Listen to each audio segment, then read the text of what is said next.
Halo sobat, kembali lagi di channel Juara Donghua. Kali ini admin akan melanjutkan lagi alur cerita Battle Through the Heavens chapter terbaru. Sebelum kita ke alur ceritanya, admin ucapkan terima kasih kepada kawan-kawan yang selalu ngedukung channel ini berkembang. Sehat-sehat terus buat kalian semua ya. Oke, tanpa berlama-lama langsung saja kita ke alurnya. Mata ungu itu kemudian melambaikan tangan. Lalu ada beberapa sosok yang muncul, dan itu membuat pupil leluhur belang menyusut. Raja mayat ketiga dan keempat mematuhi perintah. Segera bunuh ini bersamaku, leluhur belang memberi perintah, tapi mayat raja tidak tergerak. Dia langsung tercengang, dan ia pun berkata, "Raja mayat dengarkan."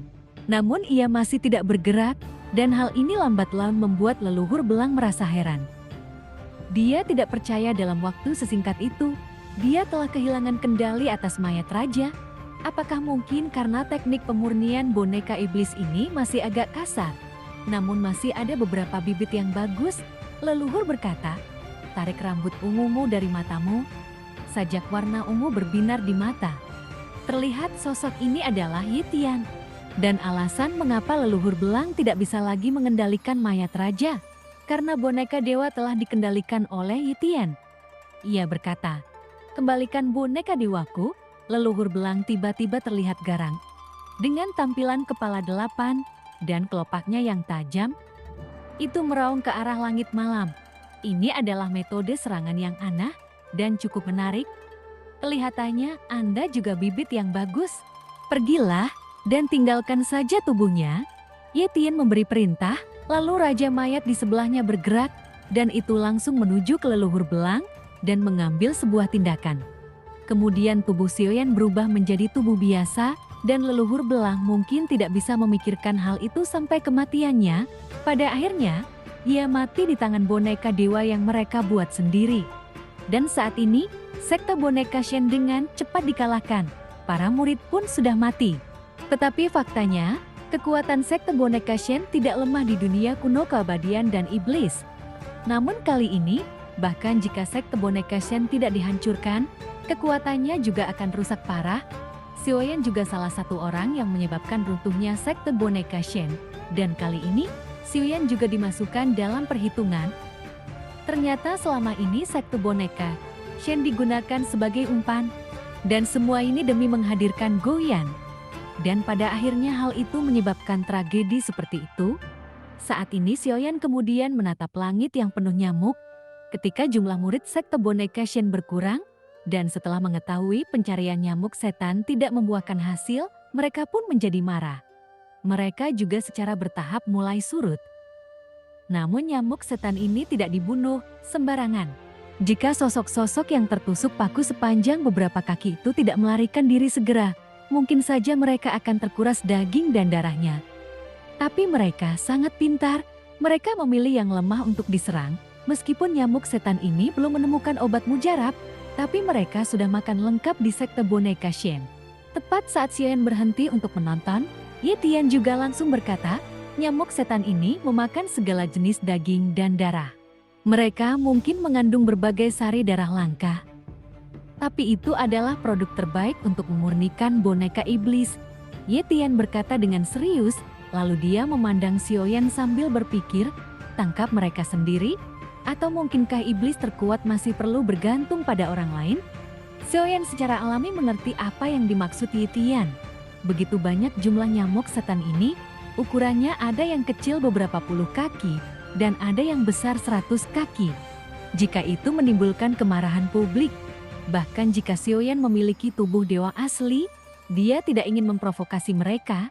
Itu saja. Kawanan nyamuk setan ini tidak ada gunanya.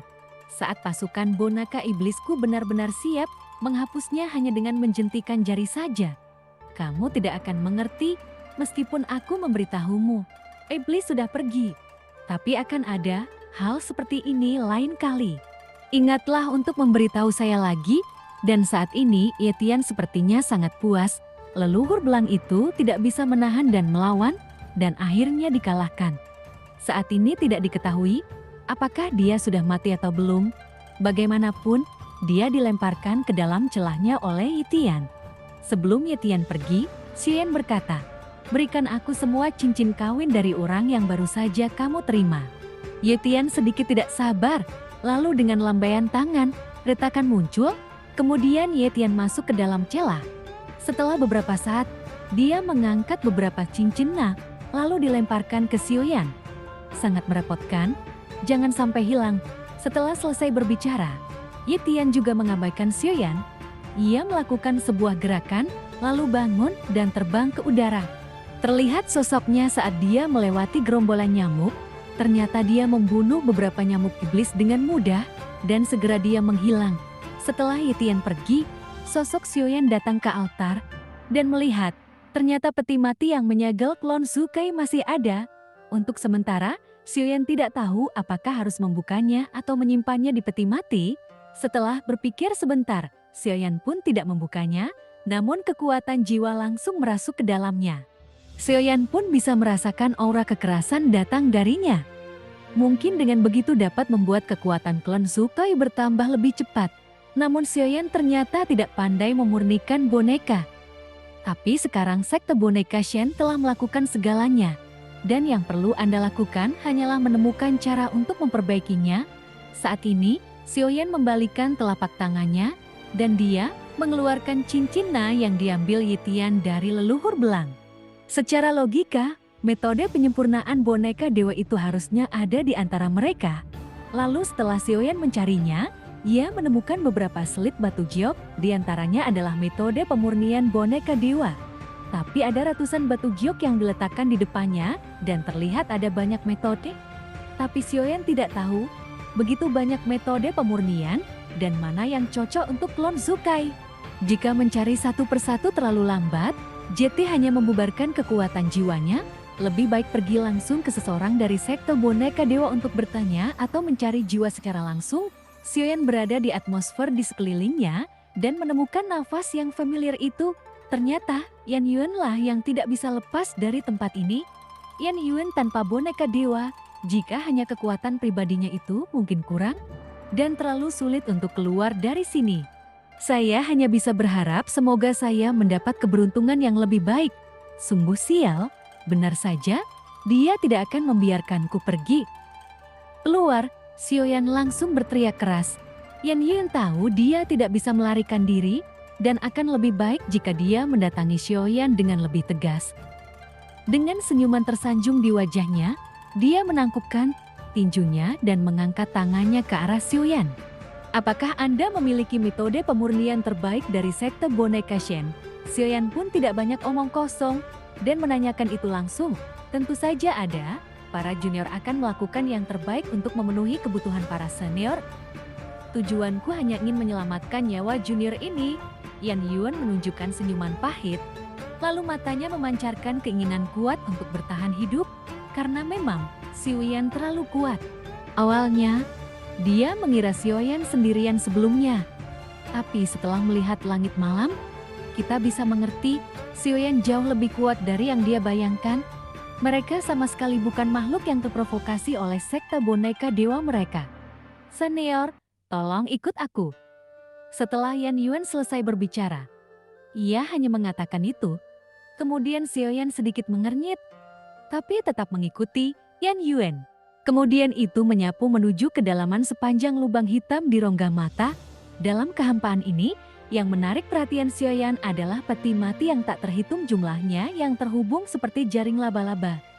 Tapi kebanyakan dari mereka isinya kosong. Dalam pertempuran ini, sekte boneka Shen hampir keluar dengan kekuatan penuh. Jadi hal ini membuat sekte boneka ilahi terkenal di dunia kuno makhluk abadi dan iblis. Dan semuanya hampir hancur total karena hal ini di bawah kepemimpinan Yan Yuan sampai pada titik terdalam. Itu juga merupakan inti dari tengkorak dewa asli. Sepanjang jalan, mata Yan Yuan terus menunjukkan tanda-tanda keterkejutan. Karena dia melihat semua peti mati tempat mayat raja berada dibuka semuanya. Namun semua mayat menghilang tanpa kecuali. Dan setelah sampai pada inti, ada altar berdarah di sini. Memancarkan aroma perubahan kuno, dan itu ditutupi dengan jimat kuno, namun sepertinya tidak ada yang istimewa. Altar ini disebut Thousand Corpses Forge, dan setiap raja mayat berasal dari sini.